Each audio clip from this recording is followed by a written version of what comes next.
The Bong story চ্যানেলে আপনাদের সকলকে স্বাগত। আশা করছি আপনারা সকলেই ভীষণ ভালো আছেন।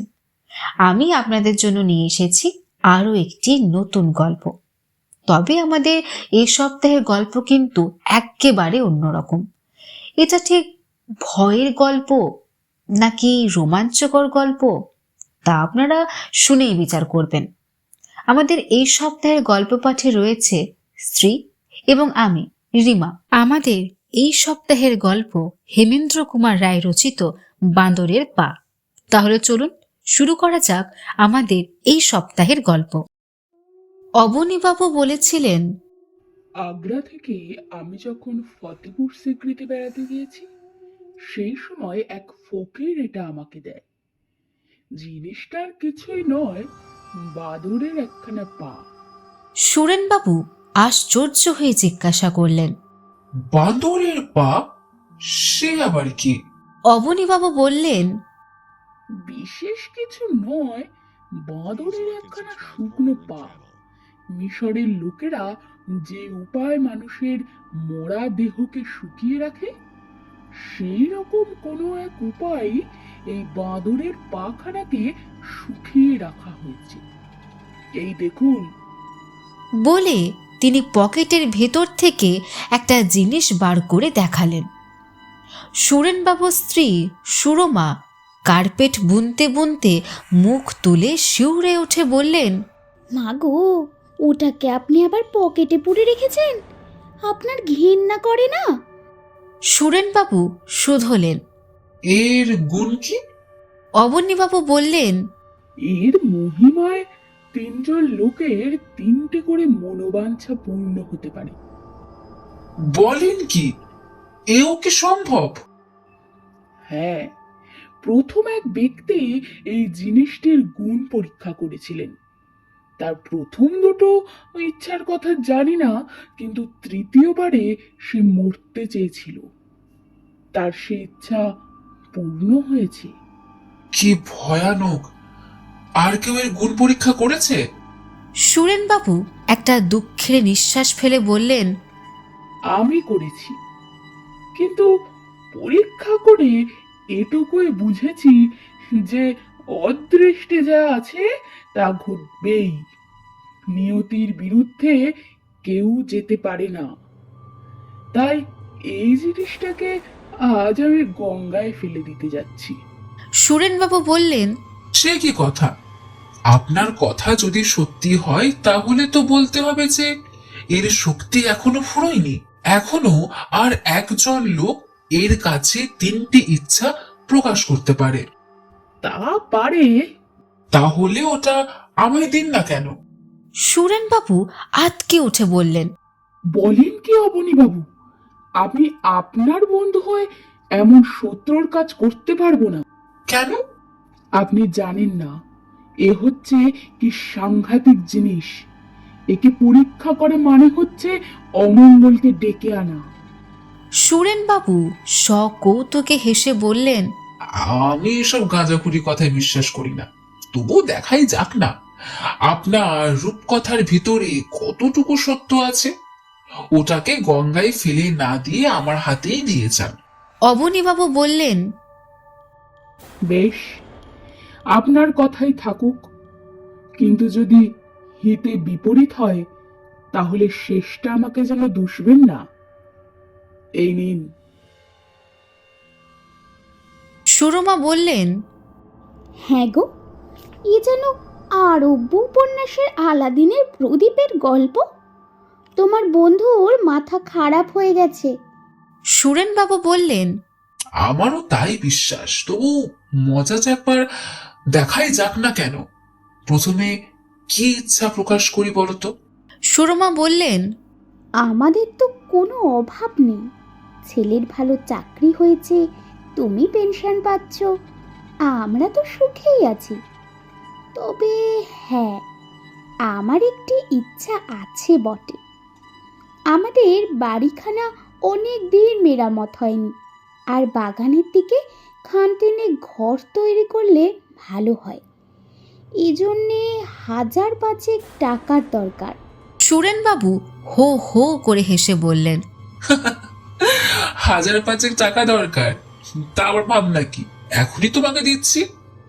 বলেই তিনি বাঁদরের সেই শুকনো পাখানাকে হাতের উপরে রেখে বললেন, আমাদের 1,000-5 টাকা দরকার, বুঝেছো? 5,000 টাকা।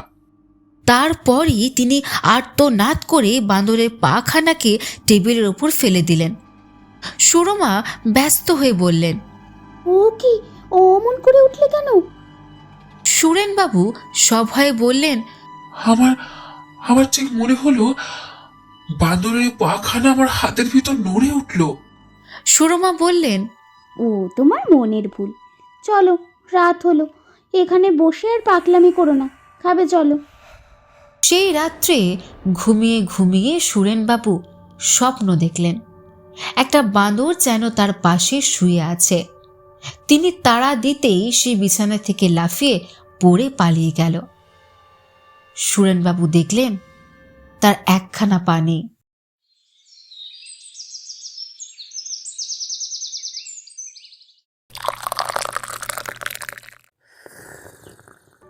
পরদিন সকালবেলায় চা পান করতে বসে সুরেনবাবু সুরমার কাছে কালকের রাতের স্বপ্নের কথা বলেছিলেন। সুরমা হেসে বললেন, কিন্তু আজ ঘুম থেকে উঠে তুমি বিছানাটা ভালো করে খুঁজে দেখেছো তো? বাঁদরটা হয়তো আমাদের টাকা দিতে। বলতে বলতে থেমে পড়ে সুরমা চমকে উঠে স্বতন্ত্র স্বরে বললেন, দেখো দেখো। বাগানের একটা বট গাছের ঘন পাতার ভিতর থেকে একটা বানর মুখ বাড়িয়ে বসে আছে। সুরেনবাবু সহজভাবেই বললেন, পাড়ার ঘোষদের বাড়িতে দুটো বাঁদর আছে, জানো না? একটা কোনো গতিকে পালিয়ে এসেছে আর কি। বানরের মুখখানা আবার অদৃশ্য হয়ে গেল। সুরমা বললেন, আমার যেন কেমন ভয় ভয় করছে। সুরেনবাবু কি বলতে যাচ্ছিলেন, এমন সময় ডাকপিয়নের গলা পাওয়া গেল। রেজিস্টারে চিঠি আছে বাবু। সুরেনবাবু নিচে গিয়ে সই করে চিঠি নিয়ে এলেন। খামের ওপরটা দেখেই তিনি বুঝলেন চিঠিখানা এসেছে রেল অফিস থেকে। তার পুত্র অমিয় কুমার রেল অফিসের একজন বড় অফিসার। চিঠির বক্তব্য এই: প্রিয় মহাশয়, আপনার পুত্র অমিয় কুমার সেন রেলের কোনো কাজে হাজারিবাগে গিয়েছিলেন। সেখানে জঙ্গলে পাখি শিকার করতে গিয়ে দুর্ভাগ্যক্রমে তিনি এক ব্যাঘ্রের দ্বারা আক্রান্ত ও নিহত হয়েছেন। অনেক অন্বেষণ করেও তার দেহ পাওয়া যায়নি। এই শোচনীয় দুর্ঘটনার জন্য আমরা অত্যন্ত দুঃখিত। রেলের প্রভিডেন্ট ফান্ডে আপনার পুত্রের 5,000 টাকা জমা হয়েছে। এই টাকা নিয়ে যাবার ব্যবস্থা করবেন। সুরেনবাবু পাগলের মতো চেঁচিয়ে বলে উঠলেন, 5,000 টাকা? 5,000 টাকা? বলতে বলতে তিনি অজ্ঞান হয়ে গেলেন। 1 মাস কেটে গেছে। গভীর রাত্রি। সুরেনবাবু আর সুরমা পাথরের মূর্তির মতন বসে আছেন। তাদের চোখে ঘুম নেই। অমাবস্যার রাত, আকাশ অন্ধকার। বাগানের বড় বড় গাছগুলো দমকা হাওয়ায় যেন কেঁদে কেঁদে উঠছিল। হঠাৎ সুরমা বলে উঠলেন, ওগো, সেই বাঁদরের পাটা কোথায় গেল? বাঁদরের পায়ের কথা সুরেনবাবু একেবারেই ভুলে গিয়েছিলেন। টেবিলের দিকে তাকিয়ে দেখলেন সেইখানেই সেটা পড়ে রয়েছেন। তিনি স্ত্রীকে বললেন, ওই যে। কিন্তু ওর কথা জিজ্ঞেস করছো কেন? সুরমা বললেন, ওর কাছে এখনো তুমি দুটো ইচ্ছা প্রকাশ করতে পারো। সুরেনবাবু বললেন, না না, আর কোনো ইচ্ছা প্রকাশ করবার দরকার নেই। ওসব বাজে আজগুবি ব্যাপার। সুরমা বললেন, না না, আমি আমার ছেলেকে দেখতে চাই। সুরেনবাবু বললেন, কি তুমি আবল তাবল বকছো? কোথায় আমাদের অমিয়? বেঁচে থাকলে সে কি আপনি আসতো না? সুরমা মাথা নেড়ে বললেন, না না না, আমি তাকে দেখবই। তুমি ইচ্ছা করলে সে এখনই আসবে। সুরেনবাবু বললেন, শোকে তোমার মাথা খারাপ হয়ে গেছে। আমার প্রথম ইচ্ছাটা ফলেছে দৈব গতিকে, বাঁদরের পায়ের জন্য নয়। ওর কোনো গুণ নেই, অসম্ভব কখনো সম্ভব হয় না। সুরমা কাঁদতে কাঁদতে বললেন, তাহলে তুমি আমার কথা রাখবে না? আমার আমার আমার অমিয়কে দেখাবে না? সুরেনবাবু নাচার হয়ে বললেন, বেশ, তুমি যখন কিছুতেই বুঝবে না তখন কি আর করি বলো। এই বলে এগিয়ে গিয়ে টেবিলের ওপর থেকে বাঁদরের পাটা তুলে নিয়ে বললেন, আমি আমার ছেলে অমিয়কে দেখতে চাই। বাইরে একটা প্যাঁচার চিৎকারের সঙ্গে সঙ্গে ঝোড়ো হাওয়া গোঁ গোঁ করে উঠল।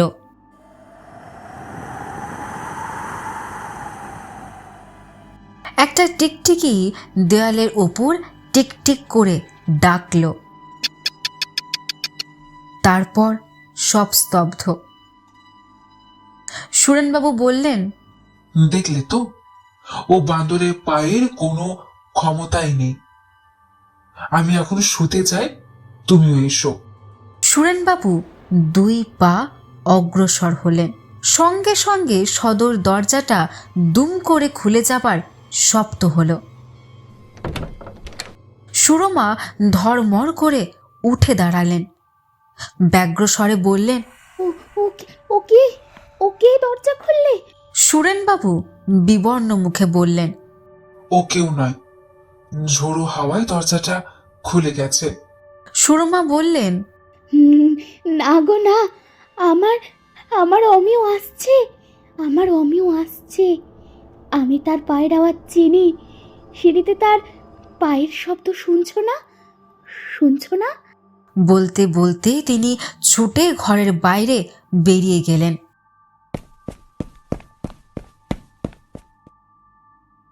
সুরেনবাবু আড়ষ্ট হয়ে দাঁড়িয়ে রইলেন। কাঠের সিঁড়ির ওপর কার পায়ের শব্দ হচ্ছে বটে। হয়তো ও শব্দটা করছে তার প্রকাণ্ড কুকুরটা। কিন্তু যদি তা না হয়, যদি সত্যিই আমিও আসে, তাহলে সে কি মূর্তিতে আসবে? বাঘের আক্রমণে সর্বাঙ্গ ক্ষত বিক্ষত মুন্ডহীন রক্তাক্ত দেহ? সুরেনবাবু আর ভাবতে পারলেন না।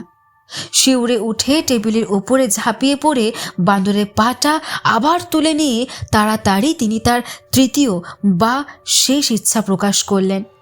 আমার ছেলে অমিয়কে আর আমি দেখতে চাই না। সিঁড়ির উপরে আর শব্দ শোনা গেল না। খানিক পরে সুরমা নিরাশ মুখে ঘরে ফিরে এলেন। সুরেনবাবু হাঁপাতে হাঁপাতে বললেন, কি দেখলে? শ্রান্তভাবে চেয়ারের উপরে বসে পড়ে সুরমা বললেন, বাইরে কেউ নেই, কিন্তু সদর দরজাটা খোলা। আশা করছি আমাদের এই সপ্তাহের গল্প আপনাদের ভালো লেগেছে। আপনাদের কেমন লেগেছে তা অবশ্যই আমাদের জানাবেন। আপনাদের সাথে আবার দেখা হবে পরের সপ্তাহে অন্য কোনো নতুন গল্প নিয়ে।